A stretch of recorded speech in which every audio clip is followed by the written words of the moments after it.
ప్రజల ఆలోచన, ప్రభుత్వ విధానాల పట్ల ప్రజల మధ్య చర్చ ఇప్పుడు అక్షరాస్యత పెరిగింది. మీడియా సాధనాలు పెరిగినాయి. ఆ రోజు ఎక్కున్నది, ఈ రోజు ఎక్కున్నది. నాణ్యమైన డిస్కషన్ జనం మధ్య ఎప్పుడుంది? ప్రజల వ్యవస్థలు విలువ కోల్పోతున్నాయి. వ్యవస్థలు విలువ కోల్పోతున్నాయి. మిగిలినవన్నీ ఒక విధంగా ఒక సరుకుగా మార్చేసినట్టే ప్రజాస్వామ్యము, ఓటు, అధికారము, నిర్ణయాలు, విధానాలు అన్నవి కూడా ఒక సరుకుల్లాగా మార్చేయబడిన విధానం మనం చూస్తున్నాం. దానికి తగినట్టే ఇంతకుముందు వాగ్దానాలు, నినాదాలు ఇచ్చినవి కాస్త ఇప్పుడు మీకు ఇంత డబ్బు వస్తుంది, మీ ఖాతాలో ఇంత పడుతుంది, దానికంటే ఇప్పుడు ఉదాహరణ కొంతమంది మధ్యతరగతి వాళ్ళు ఇన్సూరెన్స్ కట్టాలంటే వాడికి కడితే ఎక్కువ వస్తుందా, వీడికి కడితే ఎక్కువ వస్తుందా, చీటీ ముందు ఇట్లా లెక్కలు వేసుకుంటున్నట్టుగా ఈ స్కీముల్లో మీకు ఇంత వస్తుంది, వాళ్ళకి ఇంత వస్తుంది అని చెప్పే ఒక ఆకర్షణ. సహాయం చేయమనే చెప్తాను నేను. సహాయం చేయొద్దు, పేదలు సంక్షేమ పథకాలు వద్దని నేను చెప్పను. అది కేసీఆర్, రేవంత్ రెడ్డి లేదా ఎవరు చేసినా అది చాలా మంచిదే. అందులో కూడా సంక్షేమంలో పై వాళ్ళకి ఎంత వెళ్తుంది కార్పొరేట్లకు, కింద వాళ్ళకి ఎంత వస్తుంది అనేది ఒక పెద్ద ప్రశ్న. దాన్ని అలా పక్కన పెడదాం. కాబట్టి ఈ నేపథ్యంలో మనం చూసినప్పుడు ప్రజల చర్చ తక్షణమేమో ఎవడు ఎక్కువగా హంగామా చేస్తున్నాడు, ఎవడు నడిపిస్తున్నాడు అన్న దాని మీద ఒక భరోసాకి వెళ్ళిపోతున్నారు.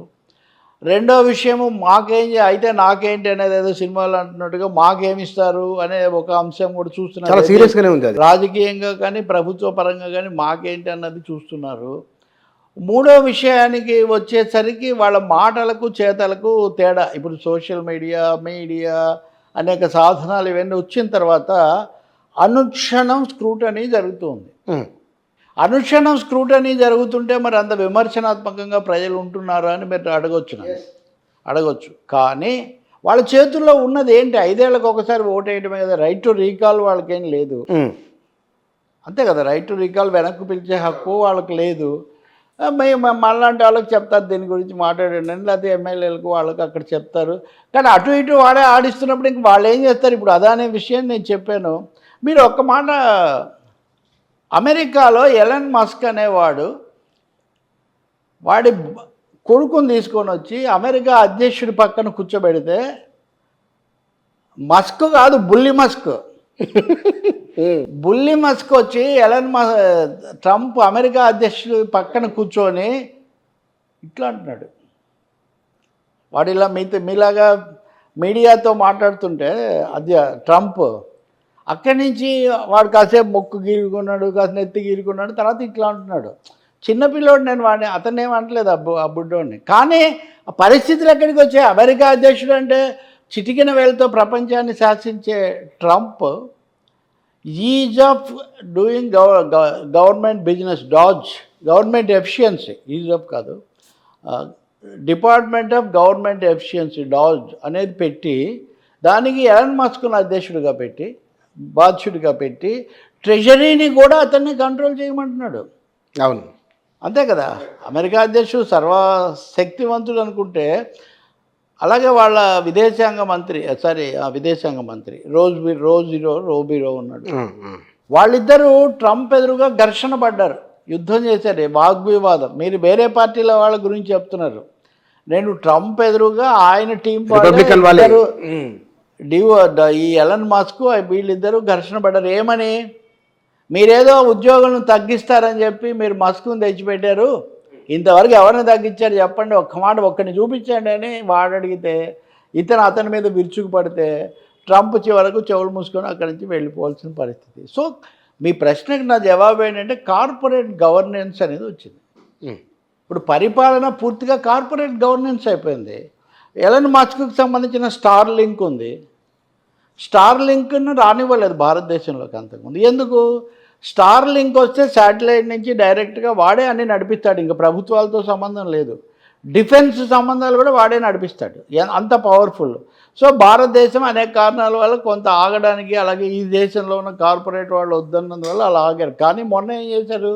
తాజాగా ట్రంప్ను సంతృప్తిపరచడం కోసం ఒకవైపున జియో, ఇంకోవైపున ఎయిర్టెల్, వీళ్ళిద్దరు కలిసి స్టార్ లింక్తో ఒప్పందం చేసుకున్నారు.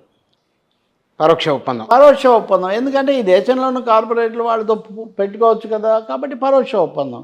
ఇప్పుడు స్టార్ లింక్ ఎంత పవర్ఫుల్ అంటే నేను మీకు చెప్తున్నాను, ఉక్రెయిన్ మొన్న సంధికి ఒప్పుకోవడానికి కారణం స్టార్లింకే. ఆ, ఉక్రెయిన్ యొక్క డిఫెన్స్ ఇవన్నీ వ్యవహారాలు, సంబంధాలు, కమ్యూనికేషన్ మొత్తం స్టార్లింక్ మీద ఆధారపడి ఉంది. ఉమ్, నువ్వు కనుక ట్రంప్ చెప్పినట్టు వినకపోతే నేను మీకు నా స్టార్లింక్ కనెక్షన్ ఇవ్వను అని ఎలన్ మస్క్ ఒక్క థ్రెట్ బెదిరింపు ఇచ్చాడు. వాడు ఒప్పుకున్నాడు. అనివార్యం. అంతర్జాతీయ వ్యవహారాలు నేను చెప్తున్నా. ఉమ్, మొన్న బడ్జెట్లో మన ప్రభుత్వం నిర్మలా సీతారామన్ ఏమని ఎలక్ట్రిక్ వెహికల్స్కు రాయితీలు,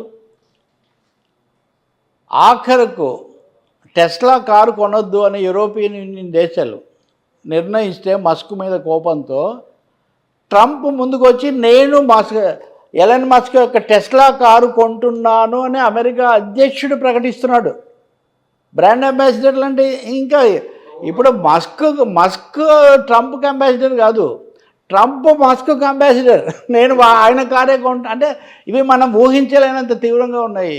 ఎందుకు అట్లా అంత అంత కార్పొరేట్గా అంటే ఫైనాన్స్ క్యాపిటల్, బిగ్ క్యాపిటల్ వ్యవస్థలను అదుపు చేసి అలాగే రాజకీయ పార్టీలు, రాజకీయ వ్యవస్థలు సన్నగిల్లి ప్రజాస్వామ్య సాంప్రదాయాలు తగ్గిపోయి వ్యక్తిగతమైన ఇది పెరిగిన తర్వాత వచ్చిన పరిస్థితి ఇది. ఒక విధంగా ఇది మన సామాజిక పరిణామంలో కూడా కీలకమైన అంశం. ఇప్పుడు ఉదాహరణకు తెగలు, గణాలు ఆ కాలం నుంచి రాచరికానికి ఎలా మళ్ళింది, దీని మీద చాలా సిద్ధాంతాలు. కిన్షిప్ టు అంటే బంధువులు, తెగలు, అట్లా కిన్షిప్ టు కింగ్షిప్ అన్నప్పటికీ కూడా ఏదో కొన్ని ఉండాలి నేపథ్యాలు, వీళ్ళు కింగ్గా ఉండాలి. అలా కాకుండా ఎవడు సమర్థుడో వాడే రాజు కావాలని వచ్చిన తర్వాత చాలా మలుపులు తిరిగింది భారతదేశ చరిత్ర, సమాజ పరిణామం, కులాలు ఇవన్నీ చాలా ఉన్నాయి. కానీ అల్టిమేట్గా అంటే రాజాస్థానం ఏం గొప్పది కాదు, ఎవడు నడపగలిగితే వాడే అన్నది ఒకటి వచ్చింది.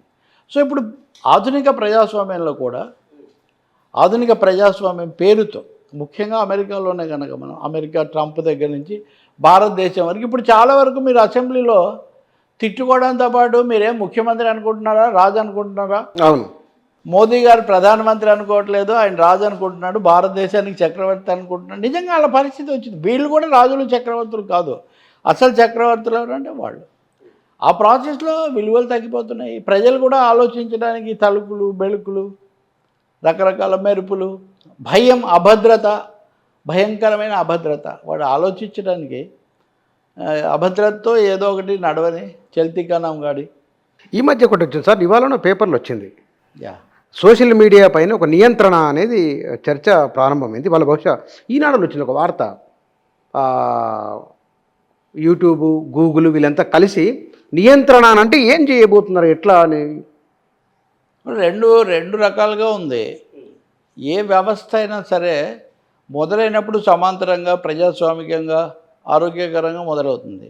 అనతి కాలంలోనే దాన్ని గుప్పిట్లోకి తీసుకోవడం అనేది జరుగుతుంది. అలాగే ఇంకొకటి, సమాంతర లక్షణాలు ఉన్నప్పటికీ కూడా ప్రజలను ఆకర్షించడం కోసం వాటిని ఉపయోగించడం మొదట్లో అనుమతిస్తాం.